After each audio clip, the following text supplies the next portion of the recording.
दोस्तों, एक बार की बात है, महात्मा बुद्ध किसी नगर में लोभ के विषय पर उपदेश दे रहे थे और कह रहे थे कि लोभ के चक्कर में पड़कर व्यक्ति जीवन का वास्तविक आनंद खो देता है। यह बात एक लोभी व्यक्ति सुन रहा था। उसे रहा नहीं गया और वह भगवान बुद्ध से पूछ लिया कि हे बुद्ध, यह कैसे हो सकता है। भगवान बुद्ध उस व्यक्ति की बात सुनकर मुस्कुराते हुए उसे कहते हैं। दोस्तों, आइए इसे एक कहानी के माध्यम से समझने की कोशिश करते हैं और यह जानते हैं कि भगवान बुद्ध ने उस व्यक्ति को क्या उपदेश दिए। दोस्तों, बहुत समय पहले की बात है, किसी नगर में एक व्यापारी रहता था। उसकी पत्नी की मृत्यु हो गई थी। अब वो घर में अकेला ही बचा हुआ था। उसका कार्य था कि बाजार में जाना और वहाँ की चीज़ों को खरीदना और बेचना। यह कार्य वो करता था। एक दिन वो बाजार से वापस लौट रहा था और रास्ते में सोच रहा था कि मन को शांत करना चाहिए। मन को शांत करने के लिए कहीं अच्छी जगह पर जाना चाहिए। यह सोचकर वो एक पहाड़ी पर जाता है और उस पहाड़ी से नगर की तरफ देखता है, जहाँ पर नगर के बहुत अच्छे दृश्य उसे दिखाई देते हैं। पहाड़ी पर किसी चीज़ का छांव नहीं था, इसलिए उसे बहुत तेजी की धूप लगी, जिससे वो विचलित हो गया। धूप से बचने के लिए वह कोई उचित स्थान ढूंढ रहा था। तभी उसे एक गुफा दिखाई दिया। वह उस गुफा के अंदर जाता है और वहां पर आराम करता है, ताकि वो पहाड़ पर आया हुआ था और काफ़ी थका हुआ था। वो वहां आराम करते ही उसे नींद आ गई और जब वो नींद से जगा तो वो सोचा कि जब मैं सो रहा था तो इस गुफा में कोई चीज़ें की आवाज़ें आ रही थी, कुछ चल रहा था। वह बहुत ही परेशान था। यह सोच रहा था कि इस गुफा में हमारे अलावा तो और कोई दिख नहीं रहा है और यहाँ पर और क्या हो सकता है। वो उसे खोजने लगा कि हमारे अलावा यहाँ पर और कौन है। वह खोज ही रहा था कि तभी उसकी नज़र एक घड़े पर पड़ी। जब वह उस घड़े के पास पहुंचता है तो उस घड़े के आसपास और कई सारे घड़े रहते हैं।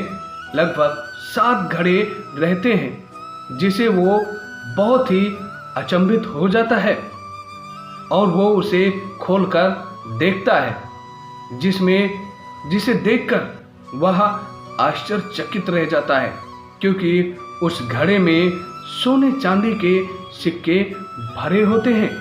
वह एक एक करके 6 घड़े को खोलता है और उसे एक पर्ची 6वें घड़े में मिलती है, जिसमें लिखा था कि यह सब सोना चांदी हीरे जवाहरात उस व्यक्ति के है जो इस समय इस खत को पढ़ रहा। वह बहुत खुश था, पर उसमें आगे और लिखा हुआ था कि यह घड़ा श्रापित है।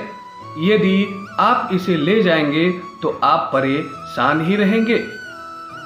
यह सोचकर वह थोड़ा दुखी हुआ, पर वह 7वां घड़ा खोला, पर वो घड़ा भरा हुआ नहीं था। वह घड़ा आधा ही था। यह सोचकर वह व्यक्ति परेशान था कि ये घड़ा आधा क्यों है, भरा क्यों नहीं है। फिर भी वो उस पर्ची को भूल गया था कि इस पर्ची में क्या लिखा हुआ है। उसे वो इग्नोर कर दिया और उन 7 घड़ों को लेकर के वो अपने घर आ गया और बहुत ही खुशी था कि हमारे पास बहुत सारे धन दौलत हो गए। लेकिन वो उसके पास एक समस्या थी। वह हमेशा ये सोचता रहता था कि ये 7वां घड़ा भरा क्यों नहीं है। मैं मेहनत करके व्यापार करके इस 7वें घड़े को भर दूंगा। और वो मेहनत करने लगा, व्यापार करने लगा। उस घड़े में जितना भी वो सोना चांदी पैसे डालता, वो घड़ा भरने का नाम ही नहीं ले रहा था। यह करते करते उसकी जिंदगी बीतती जा रही थी और वो अपने जीवन की सारी कमाई उस घड़े में डालता जा रहा था, पर वो घड़ने का नाम ही नहीं ले रहा था। वह घड़ा हमेशा खाली ही रहता था क्योंकि वो भर नहीं जाता था। व्यापारी कुछ दिन और जिंदा रहा, जिसे वह हमेशा यही सोचता रहा कि ये घड़ा भरा क्यों नहीं है। और वो इसी सोच में अपना बहुत से जीवन बिता दिया। जो उसके पास बचे हुए थे उसमें भी वो अपने बचे हुए धन से, जो उसने इकट्ठा किया था और उसे मिला हुआ था, वो उसका भरपूर से आनंद नहीं ले पाया।